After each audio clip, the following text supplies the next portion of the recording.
Hello students, welcome to Darasa Online. I am Demas Hassan, a teacher of commerce.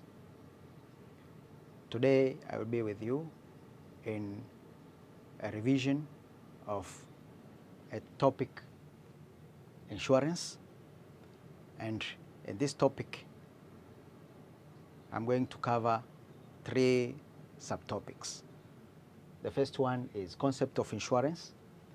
The second one is principles of insurance, and the third one is insurance and gambling. Now, my dear student, by revising, what is insurance? Insurance is the system of pooling risk together in the common pool, which will be used later to compensate those who will suffer the loss from the risk insured. After revising on the meaning of insurance, let us move to concepts of insurance. In the concepts of insurance, we are going to revise on 2 things. One is the importance of insurance, and another one is classes of insurance. Starting with importance of insurance.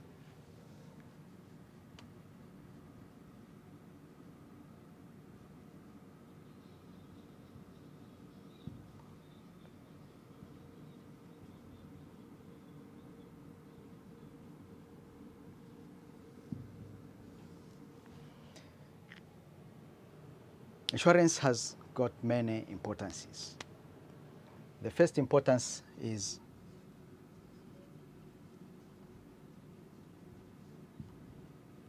compensation. The insured, after he has contributed his premium to the common pool or to the insurer, in case the risk that he has insured will occur, then he will be compensated. That is, he will be returned to the original financial position that the one he has before he suffered the loss.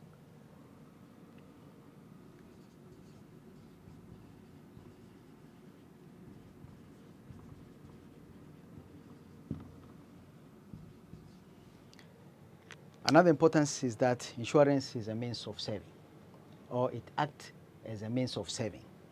By acting as a means of saving, what does it mean? This means that an insured, after contributing his amount to the common pool, after a certain period of time, when his insurance policy matures, then he can get some money from the insurance company.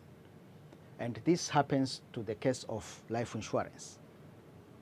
In life insurance, the insured can insure his life for a certain period of time, say 20 years to 30 years, or he can insure his life for the whole period that the one he will be living.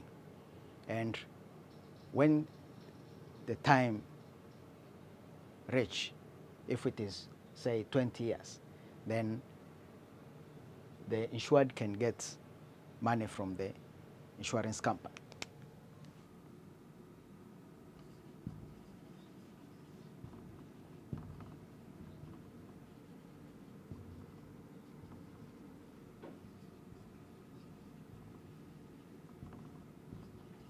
Another importance is that generation of income to the government. By generation of income to the government here, it means that for all insurance agencies or firms, including National Insurance Company, in their operation, they used to pay taxes to the government from time to time, following the trading activities that the insurance companies are doing.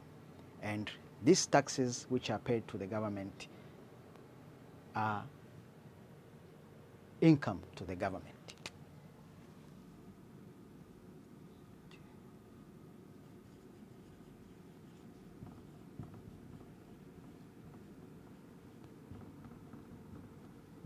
Insurance also promotes trade activities. It promotes trade activities.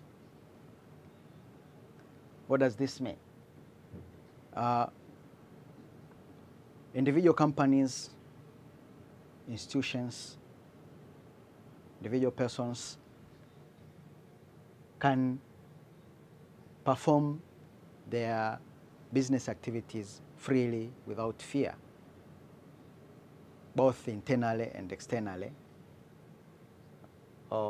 since they are sure of being compensated in case of any risk. Say, if the cash is lost or is stolen, then they can get back the money. But also, if fire take place and goods are fired and distracted, again, they can be compensated.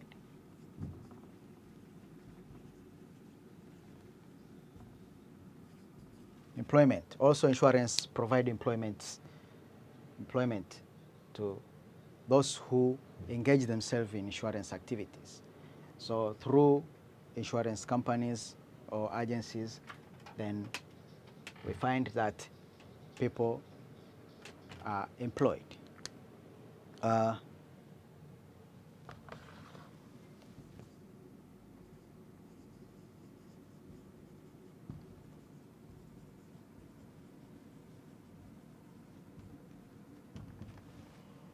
Promotion of specialization.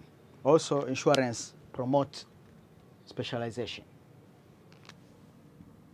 By promoting specialization here, it means that while other firms are working in other institutions like transportation institution, communication institution, banking institution, then we find others are taking part in insurance, so they specialize in insurance activities. So we say it promotes, there is a promotion of specialization.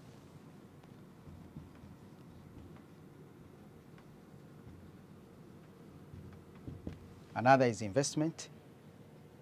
In investment here, the money so collected can be used to invest in various ventures, business ventures.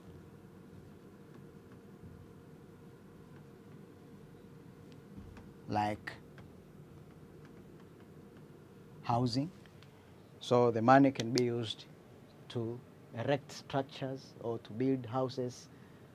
When the houses are built, then they can be rented and money can be obtained from such activities. After seeing the importances, let us move to classes of insurance.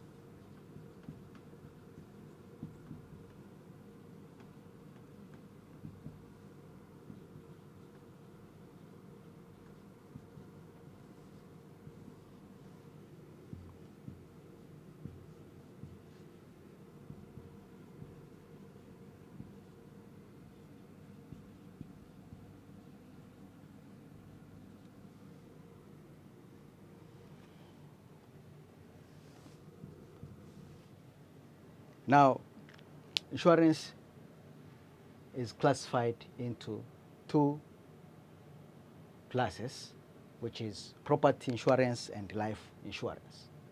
Now, my dear student, in some question which are posed to you may use the word classes, but sometimes there is other related words which can be used different from classes.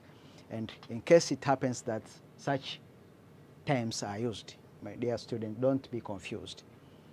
But you should just know that they are, the question is meant the classes. And those terms, let me mention or identify them to you. One is branches.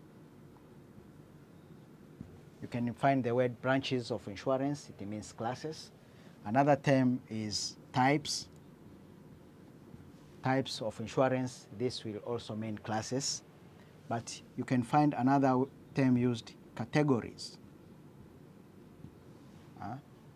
Categories of insurance, also this will mean classes. So if you find these terms, don't be worried, but use them to explain the classes of insurance.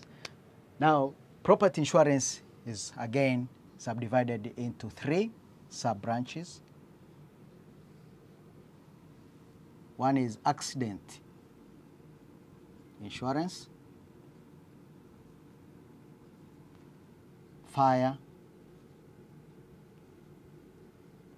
insurance, and marine.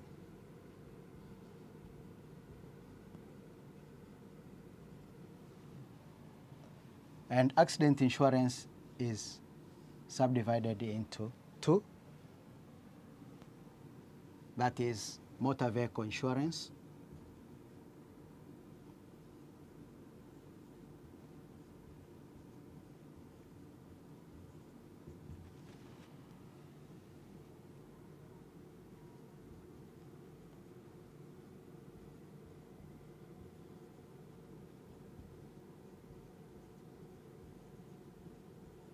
and general accident insurance.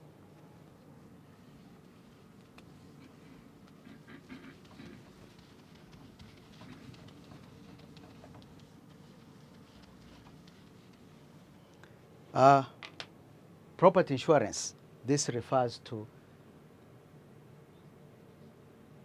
insurance that covers the losses or damages that take place on properties or goods like houses, furniture, warehouses, and so on and so forth.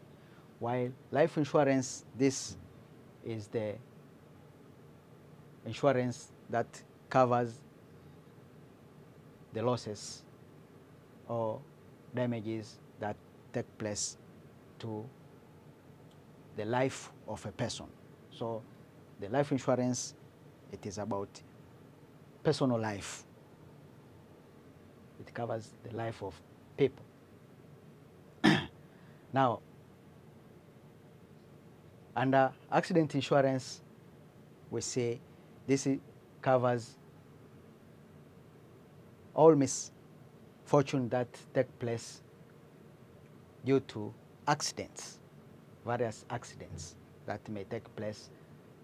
For instance, for motor vehicles, this means when the motor vehicle collide with another motor vehicle.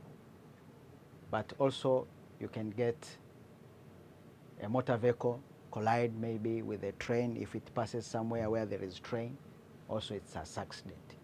For fire insurance, here it means it covers damages and losses that happens to properties due to fire incidences. And marine insurance, this is insurance that covers the loss or damages that take place in the oceans and in the sea, especially in the high sea. So when the ships are traveling from one continent to another continent or from one place to another place, they can either collide with another ships or they can sink or they can get any other problem in the sea, and therefore marine insurance will cover all this. After we have seen this classes of insurance. Now, let us ask ourselves a simple question concerning the insurance of these items, properties and goods and life and things of that sort. Can an insurer insure all types of risks? Question.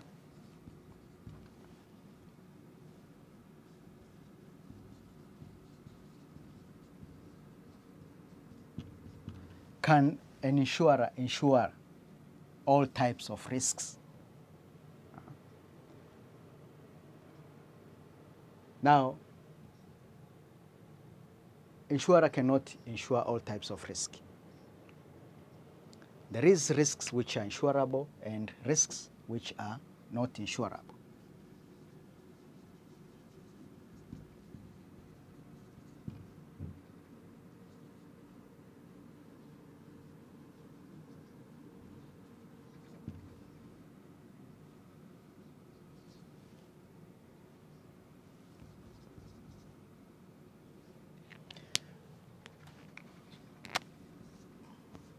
Now, my dear student, in order the risk to be insured, the loss that take place on the property must, in order to qualify to be insured, should be foreseeable and or predictable.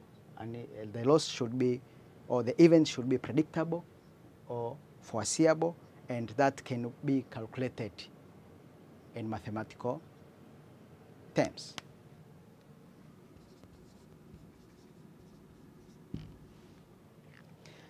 The risk which is insured also, in order to qualify or to be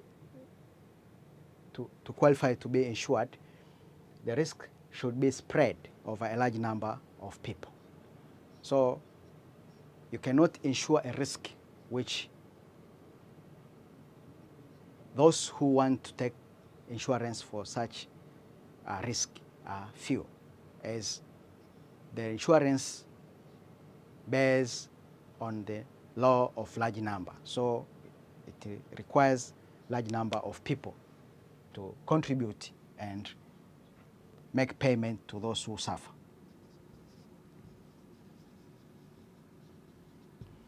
Another thing is in premium. The premium which the insured will have to contribute to the common pool must be within reach. Therefore,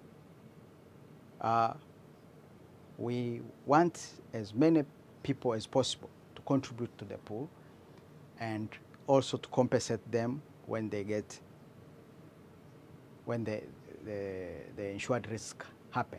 Now, therefore, we need also the premium to be paid by these people or this insured should be within reach so that they can contribute.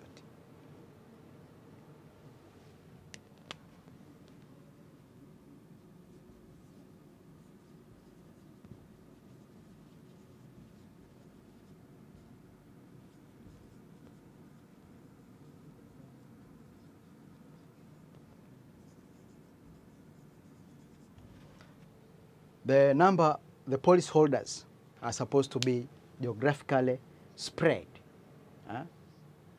or they should cover a big area, a big geographical area. Geographical spread, or cover a big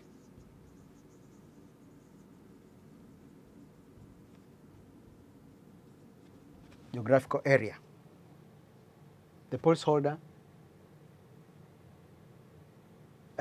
when taking insurance or when providing these insurance services, in order to be able to perform the service of compensating, these people should not be located in just one area, since if the problem of fire, if the event insured is fire, if the fire takes place, it means many houses and many properties will be burnt at a time, and the insurance company may fail to pay.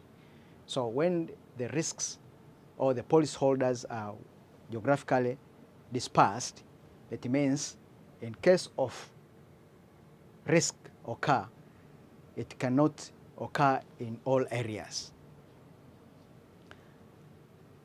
So, my dear student, after we have seen the risks which can be insured, now let us proceed with principles of insurance.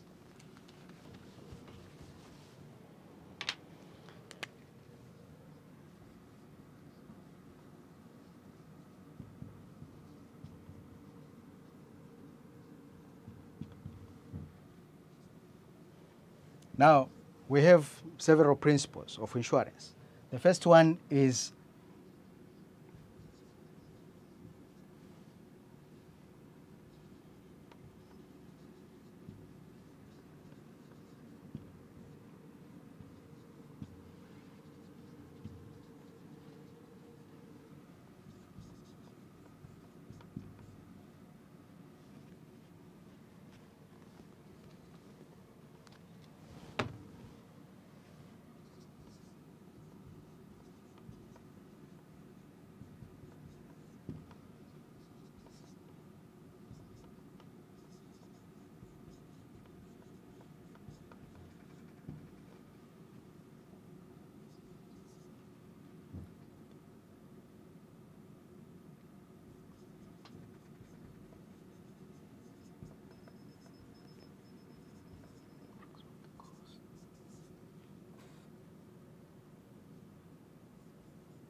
now, my dear student, we have about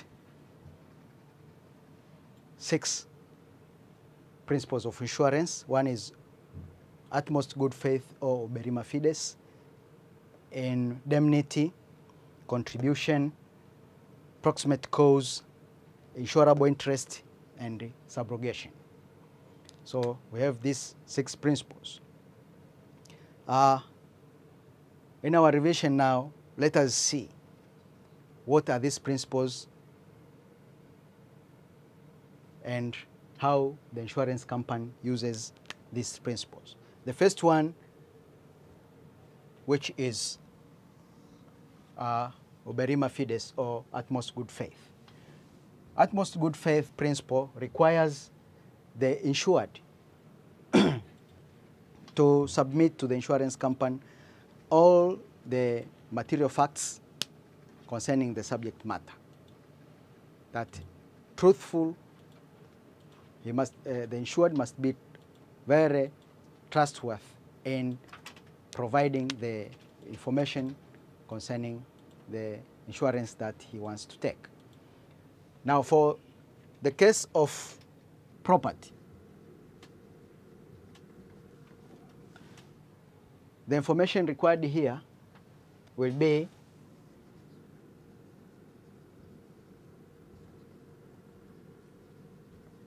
value of the subject matter,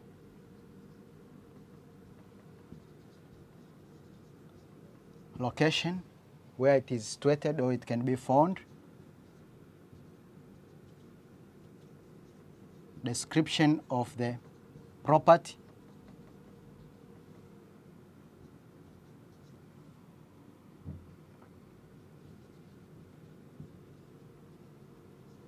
sum insured, the amount that the insured want to insure,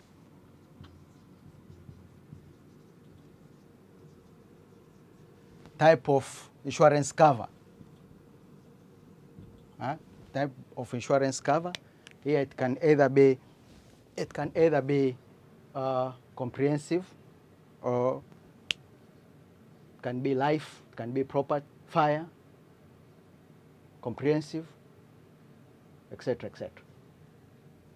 For the case of life, if one wants to insure life, also he has to provide the information, material facts. The first is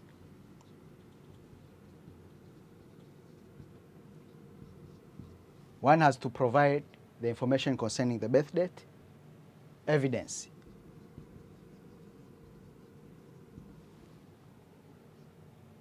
also health status of the person taking insurance must be known. Again,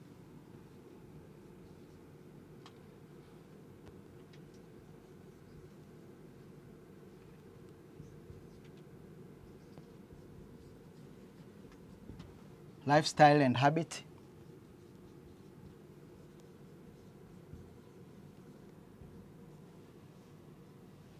life history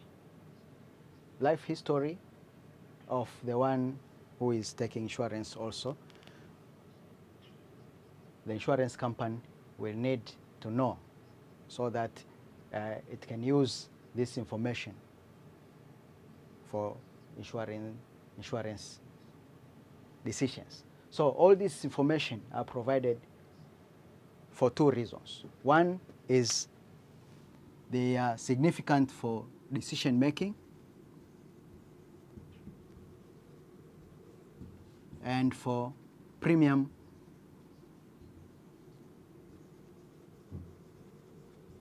calculation. So all this information will be used to make decision on making. Okay.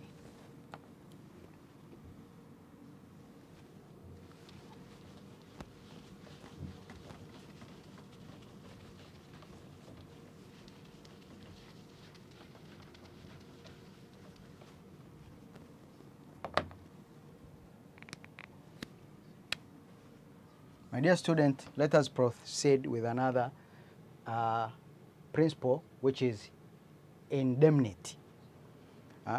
What does the indemnity principle states or says? This principle, it requires the insurance company or the insured to compensate the insured up to the extent of the loss he has incurred, or the actual loss suffered, and not more than what he has suffered.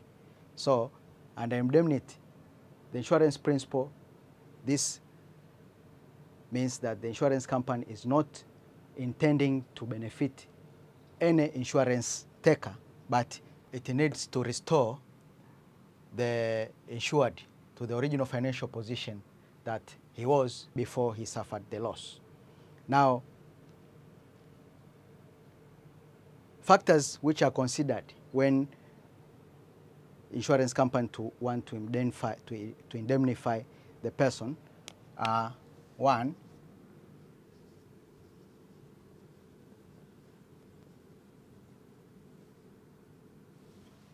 sum insured. Sum insured, this is used as a factor to compute the amount to be indemnified to the insured.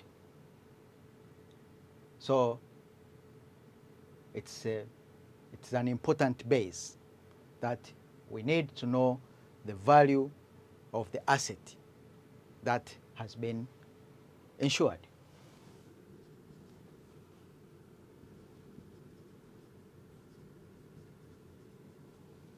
Wear and tear. Before an insured is compensated,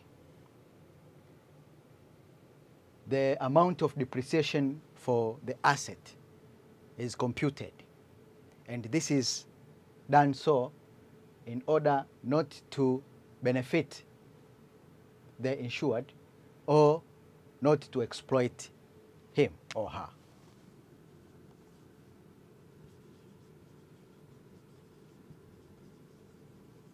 Market value is another important factor to be considered. And in this market value, the assumption is that the market value of an asset is the price of the asset in the market at a given period of time. So here we look at if this asset which has undergone loss, if it was sold, how much money would be received from the sale of such an asset.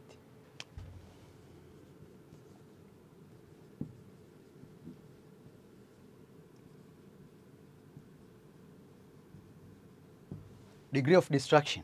This is another point that has to be considered before an insured is compensated. That the actuary or the officer of the insurance firm or company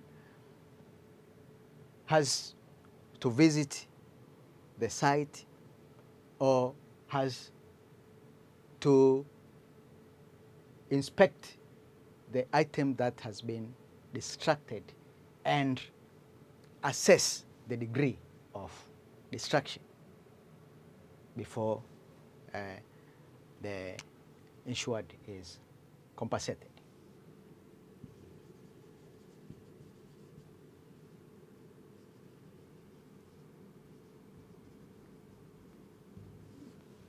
Now, after all this are done, what are the ways that can be used for compensation?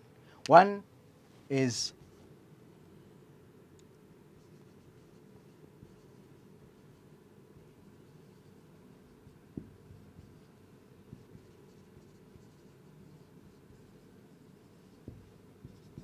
the first way of compensating the insured is to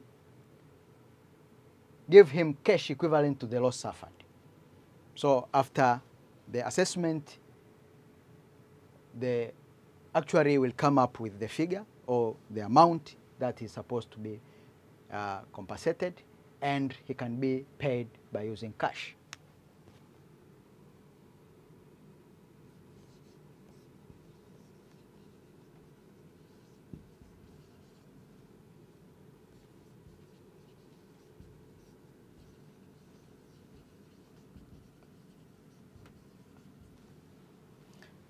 Another way of compensating the insured is repairing the asset or the subject matter.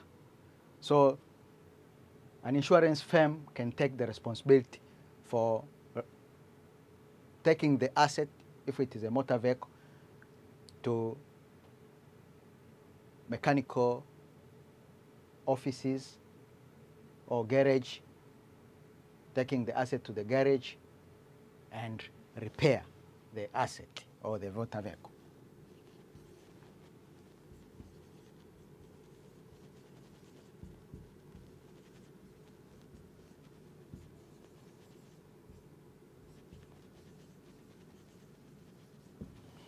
And another way of compensating the insured is reinstatement or replacement. If the asset is wholly damaged, that it cannot be repaired, then the insurance firm will take the residual value or the asset, what is remained from the accident, and thereafter it will give the insured a new motor vehicle. Now, let us look this contribution. And contribution here, contribution refers to where the insured has insured his asset in more than one insurance company.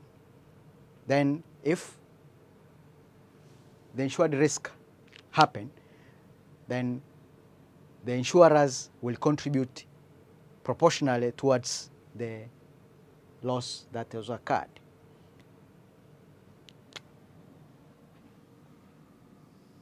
Proximate cause. This requires for an insurance company to compensate to the insured. It requires that the risk occurred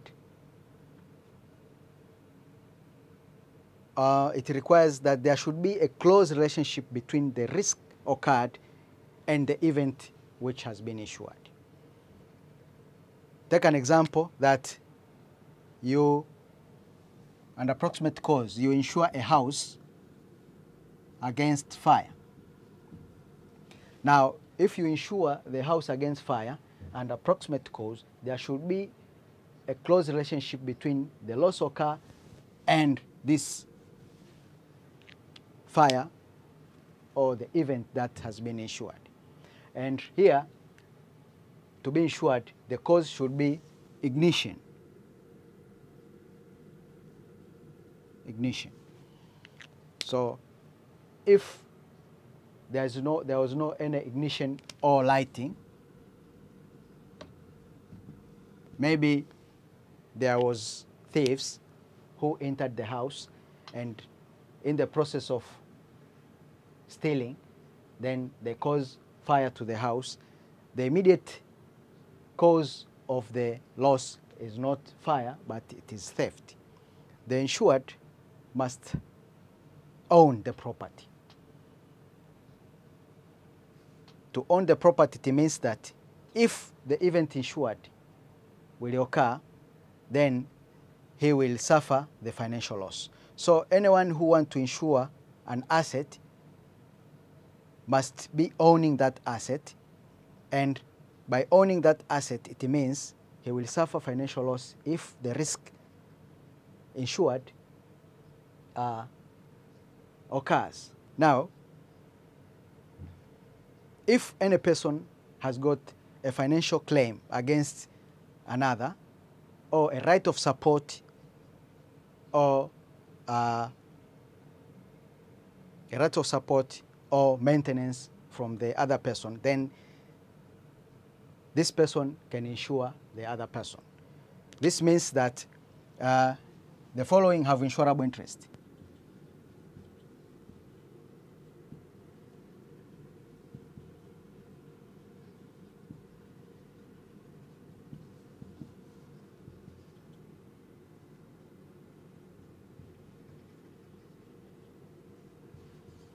A person, my dear student, you as a single person, you have unlimited insurable interest with your life.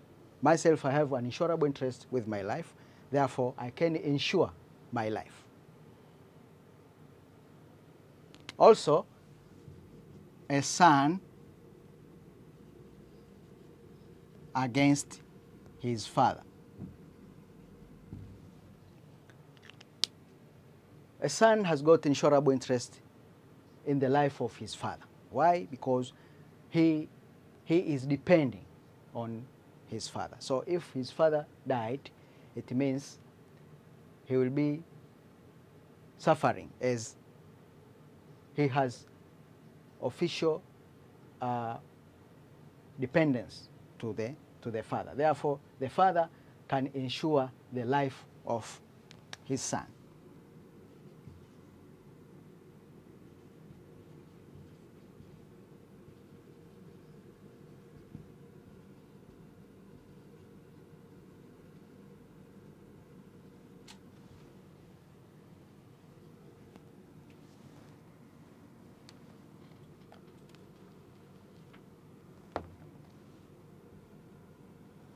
A wife against her husband.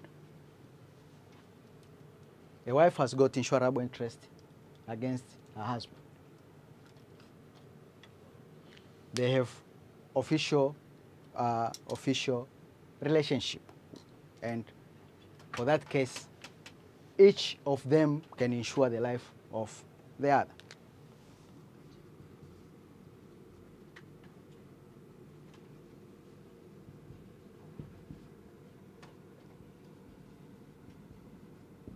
Also, a creditor has got insurable interest against the life of the debtor up to the extent of the debt that he owes him. So, after we have seen the insurable interest, let us move to subrogation. Now, the last one is subrogation. Under subrogation here, this since the insurance company does not aim at benefiting the insured, then in case of full compensation, if the insurance company compensate the insured in full, therefore the remainder of the asset which has been destroyed will be taken back by the insurance company. So this subrogation principle means that no insured person who will remain with the item which has been destroyed after full compensation. Now, my dear student, let us look at the question, the first question on the principles of insurance. Now, my dear student, we have revised on principles, and we have seen how we have seen the informations which have to be provided to the insurance company and things of that sort. Now let us look at a question, a guiding question number 1. We have a question here. Insurance business has the principle which govern its operation. Show the relevance of the principles to both insurer and the insured. What does the question want you to do? That the insurance business has the principles which govern its operation. Show the relevance of the principles to the both insurer and insured. This question, when you look at it, it wants you to tell the relevance of the principles to insurer and insured. The relevance, what does it mean? The importance. How are they used? Now, as we have seen various principles, take an example of utmost good faith.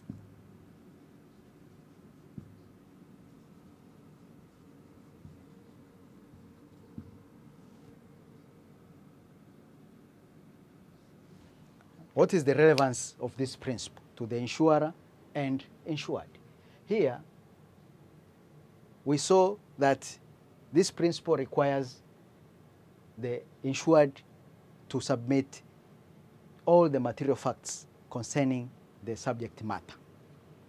So this principle will be used by insured to identify the information which are required by the insurer and file all those information concerning the subject matter.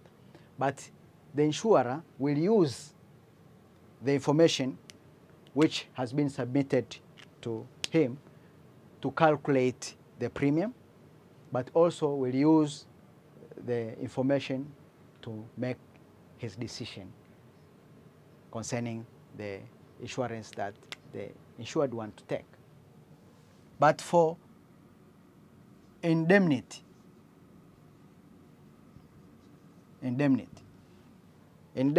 here, the insurer will make sure that he has got all the necessary information concerning the subject matter, so that whenever he is making compensation or payment, he does not overpay the insured. So this indemnity will guide the insurer not to overpay or to overcompensate the insured.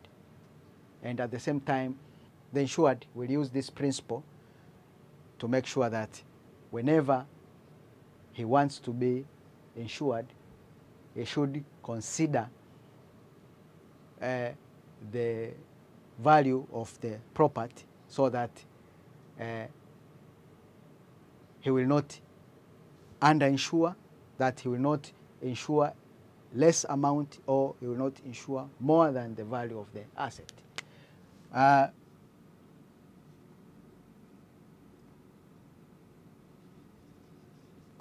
Insurable interest.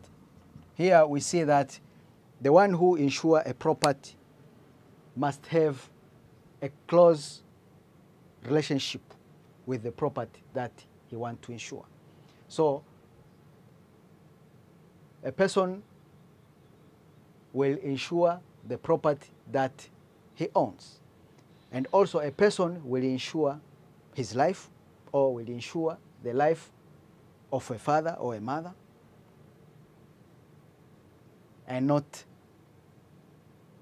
otherwise.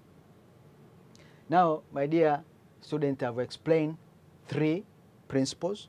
I have shown you the relevance of 3 principles. You can do the same for the other principles, that you have to understand the principle, what it requires, and show how the insurer will use it and how the insured will use it in case the event insured occurs.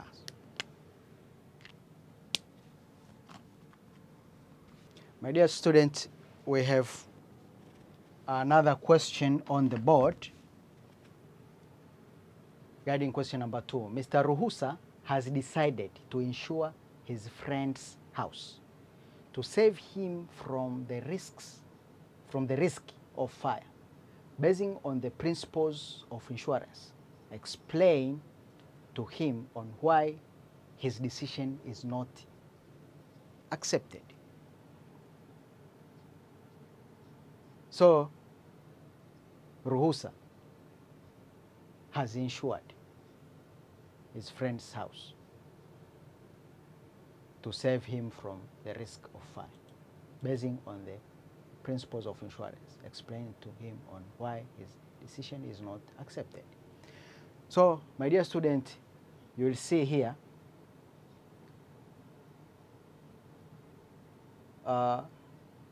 this issue of insuring somebody's property. How does the insurance company consider? Now, this is under the principle of insurable interest. Under insurable interest, one cannot insure another person's property. So since Ruhusa is not the owner of the house, he cannot insure the house. When the event of fire occurs, the insurer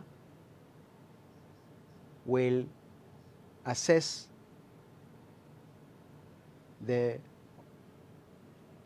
loss and also will require to know the owner of the house, and if it will find that Ruhusa does not own that house but it is the house of another person, he will not be insured.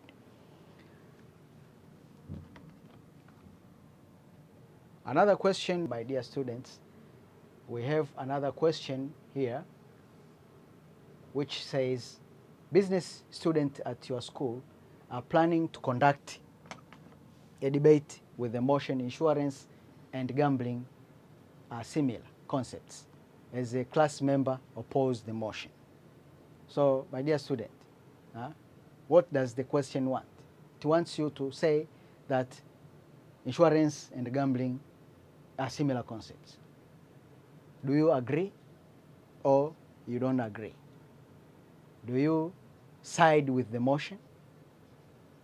Oppose the motion. That means insurance and gambling are not similar. Let us look at the concept of insurance and gambling. This will be our 3rd subtopic here, insurance and gambling. Now,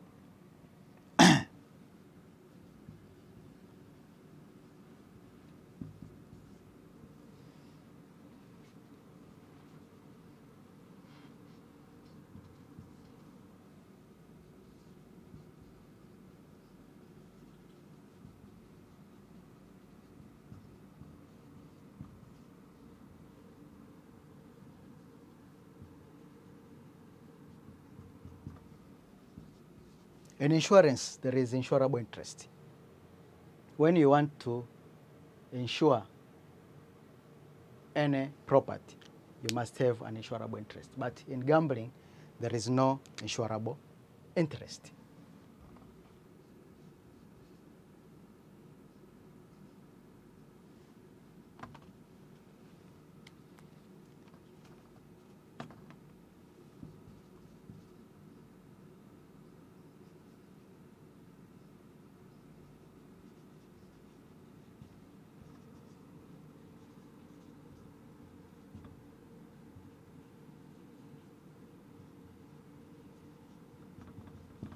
Now, in insurance, there is no loser,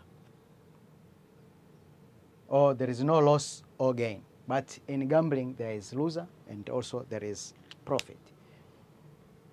Here it means that once one contributes his money to the common pool, here it means that he gets protection. But when one put his money to the betting shops,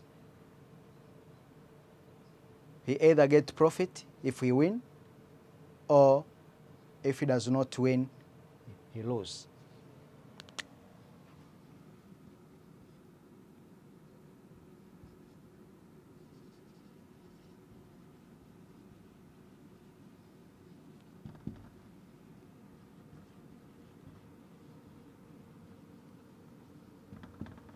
Also, there is the issue of principles. In insurance, insurance obeys insurance principles, so it follows principles in its operations, while in gambling, there is no principles. Operations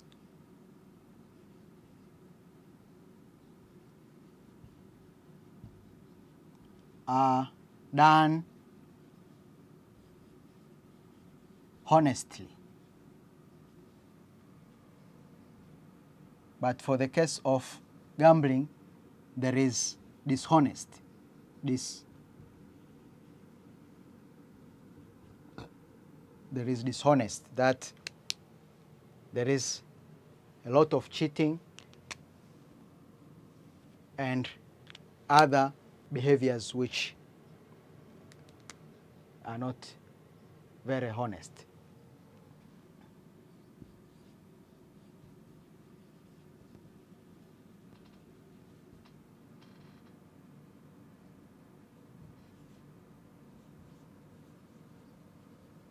Another thing is that insurance provides employment. Insurance provides employment, or it promotes employment, but gambling promotes idleness.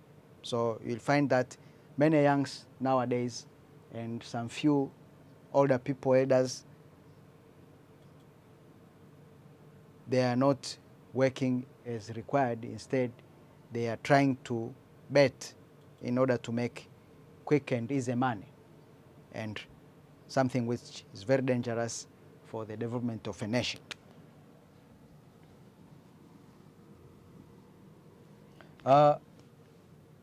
Another thing is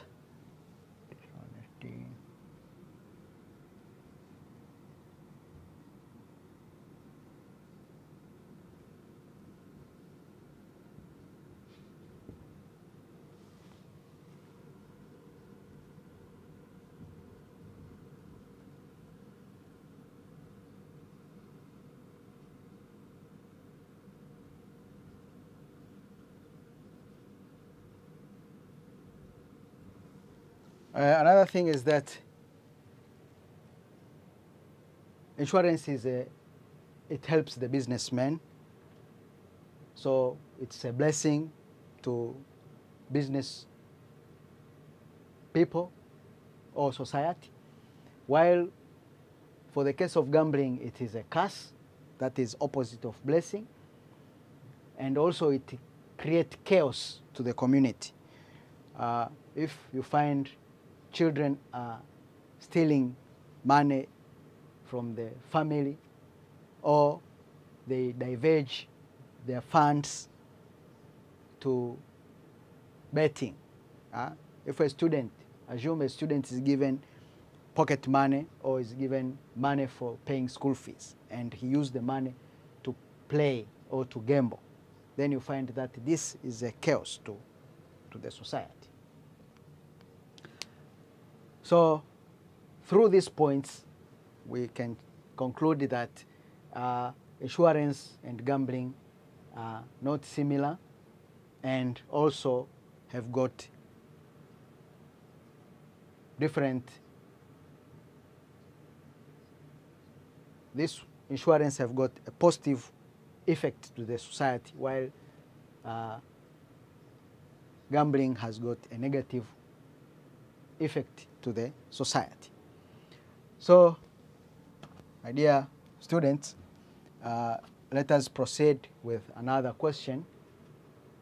We have another question number 4 on the board that reads, Mr. Jengo aimed to benefit from insurance company by over-insuring his house against fire.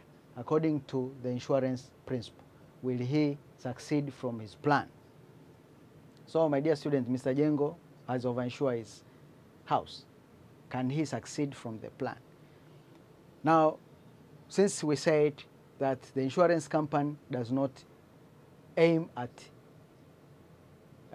benefiting the insured, therefore, it's definitely that Mr. Jengo cannot succeed to his plan. What does it mean by over-insuring?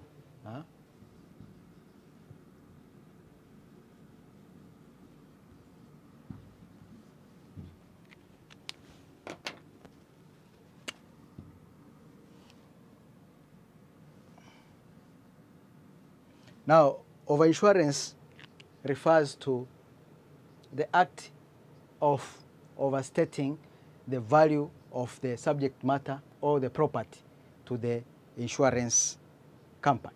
So, when submitting the information concerning the subject matter, Mr. Jengo, he submitted an amount which is over and above the real value of the property.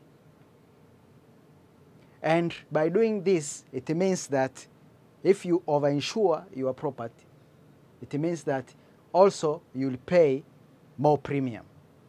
So you'll pay greater premium than if you could submit the actual amount of the actual value of the property. Now, assume that Mr. Jengo has the value of the property.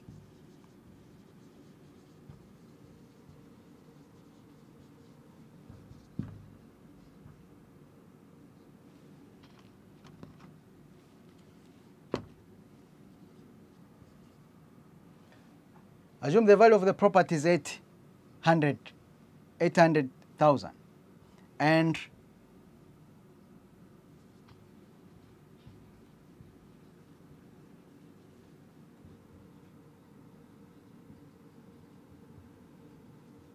the sum insured is 1,200,000, and amount of loss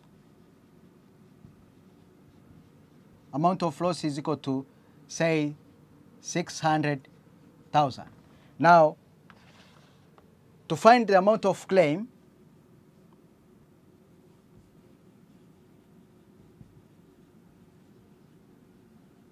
is equal to sum insured over value of the property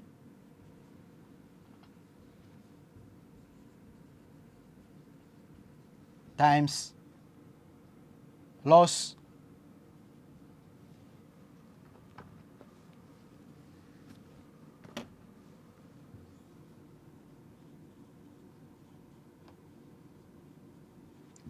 occurred. Now, the sum insured for this case is 1,200,000. So if you take claim is equal to 1,200,000 over value of the property, which is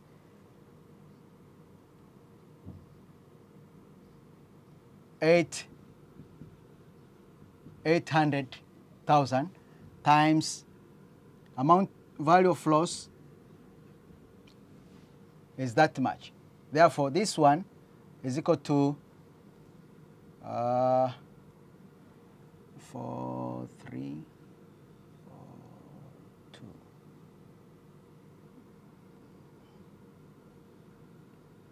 This one is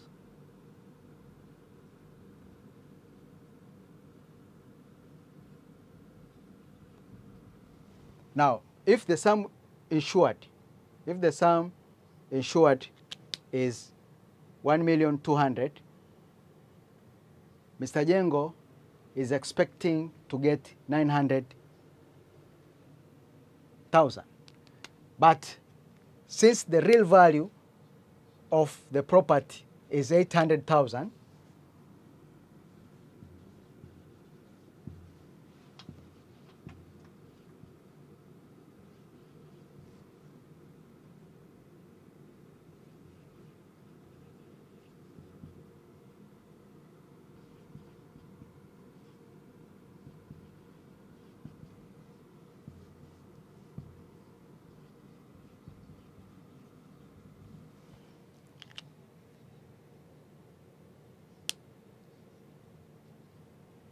in case of total loss, the amount to be claimed is supposed to be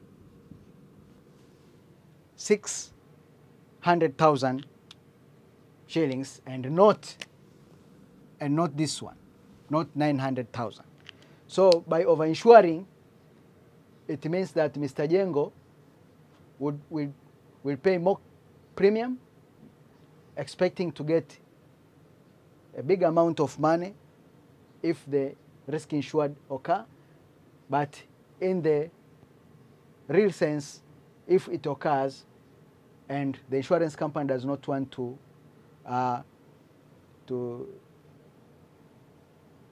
benefit the insured, then he will only be compensated up to 600,000. So, my dear student, thank you for